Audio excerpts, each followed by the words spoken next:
Então, pessoal, vamos ver como é que a gente consegue ter associação de polias, né, cobrado no Enem. Como é que isso pode vir perguntado para a gente? A grande ideia que a gente tem que ter é a transmissão de movimento, né, para duas polias conectadas. E aí a gente lembra do movimento circular, onde eu posso ter conectadas por essa correia ou conectadas por um mesmo eixo, né, no sentido de todas rodarem com a mesma velocidade angular. Então, como é que a gente consegue perceber, né, essa parte de transmissão de movimento, né, sendo cobrada? Você tem que lembrar que toda vez que elas estiverem conectadas por uma correia, elas têm a mesma velocidade linear. Logo, o V é igual para todo mundo. E aí, essa transmissão de movimento se dá de modo que a menor sempre tem que girar mais vezes que a maior, porque a frequência é inversamente proporcional ao raio, certo? Então, nesse caso, essas duas polias aqui que eu estou indicando para baixo, elas têm que girar com uma frequência menor do que as pequenininhas de cima, para compensar a diferença de tamanho. E a grande questão também que a gente tem é como que esse movimento é transmitido, como o sentido de rotação passa de uma para outra. Dependendo da forma que elas estiverem conectadas, uma transmite a rotação no mesmo sentido ou ela transmite no sentido contrário. E aí a gente tem que ficar sempre atento. Como é que a gente pode perceber isso, né? Esse sistema, esse arranjo de transmissão de movimento em polias numa questão normalmente cobrada pelo Enem? O exemplo é o seguinte: na preparação da madeira, em uma indústria de móveis, utiliza-se uma lixadeira constituída de 4 grupos de polias, como ilustra o esquema ao lado. Em cada grupo, 2 polias de tamanho diferentes são interligadas por uma correia provida de lixa.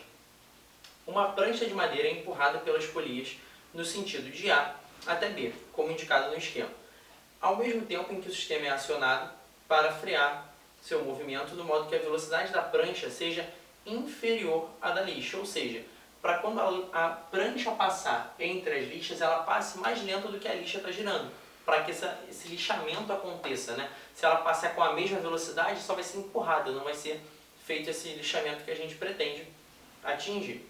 O equipamento anterior descrito funciona com os grupos de polias girando da seguinte forma. Então, qual é a ideia? A gente tem que esse é o ponto A e esse é o ponto B, né? A madeira vai vir de lá, da esquerda, aqui para a direita. Para isso, essa lixa ela tem que estar girando, né? Para empurrar junto essa madeira, né, para lá, senão não vai funcionar. Se a gente tiver essa lixa tentando, né, essa polia girando contrário ao movimento, a madeira não chega do outro lado, porque ela vai entrar e a polia vai empurrar de volta. E aí, para que isso aqui consiga empurrar a polia para cá, né, empurrar a nossa madeira, essa polia tem que girar nesse sentido. Ela tem que girar assim para empurrar essa madeira para frente.